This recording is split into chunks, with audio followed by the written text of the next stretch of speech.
In this episode of Mwah TV, I want to get absolutely clear about what a personal brand is and why it's so important for business owners today. From my research on this episode, I can tell you that this is a very misunderstood term when it comes to branding. It seems to me like everyone wants to throw it around willy-nilly because they think it sounds cool and trendy. Let's make sure today that you fully get why a personal brand approach is so highly recommended, and why don't we just clear up all the confusion right now.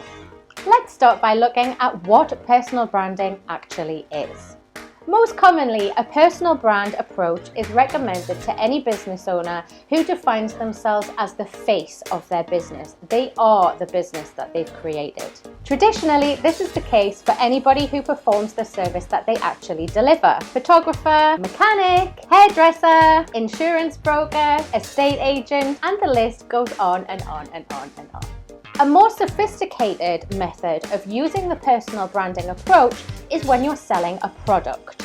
The Dyson vacuum cleaner is a great example of this. We all know that James Dyson is the clever inventor behind the Dyson vacuum cleaner range and also all of the Dyson products. Did you know that Mercedes-Benz has a personal origin as well? Emil Jelinek was an entrepreneur who worked with the Daimler Motor Corporation, and back in 1900 he was part of the team that helped create the Mercedes 35 HP. Jelinek named the new cars after his daughter Mercedes, and he went about trademarking the Mercedes brand in 1902. In 1926, the Benz part of the Mercedes-Benz brand was added, and over time we know that we don't really know much about the daughter Mercedes or poor Emil anymore, so we can say that it's not a personal brand.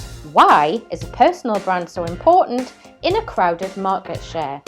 Deciding to adopt a personal brand approach when it comes to operating in a crowded market share is often the best option. Trading on the unique benefits that you bring to your product or service through your personal and professional life experience is a great way to make sure that you stand out from the competition and the other brands that operate in your same market share. In simple terms, this means people who offer the exact same product or service as you do, at the exact same level of quality as you do, for a similar sort of price as you do. Crafting your personal brand differentiation this way is how you can remain unique in a consistent way that lasts for a much longer period of time. Why is it so important when you operate in a market share that hasn't got a lot of people in it? I'd go as far to say that even if you operate in quite an uncrowded market, taking a personal branding approach is probably a safe bet. Perhaps you are the very first person on the block offering a brand new type of service. Trading in and using your brand to distinguish that you were the first one on the block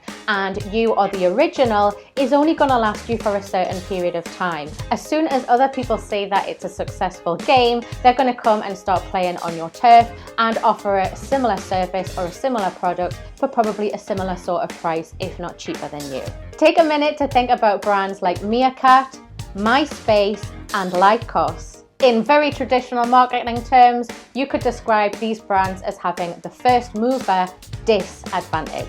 So come on then, take a moment to be really honest with me and let me know below in the comments where you sit when it comes to taking an even more personal approach to your personal brand or your faceless branding in your business. I've been your host, Laura Pearman. Thank you so much for sticking around with me today. If you've enjoyed learning about personal brand with me today here on Mwah TV, then you are absolutely gonna love these episodes where I show how personal branding is applied in a proper branded photo shoot. Mwah! Now before you go anywhere, don't forget to subscribe. Mwah!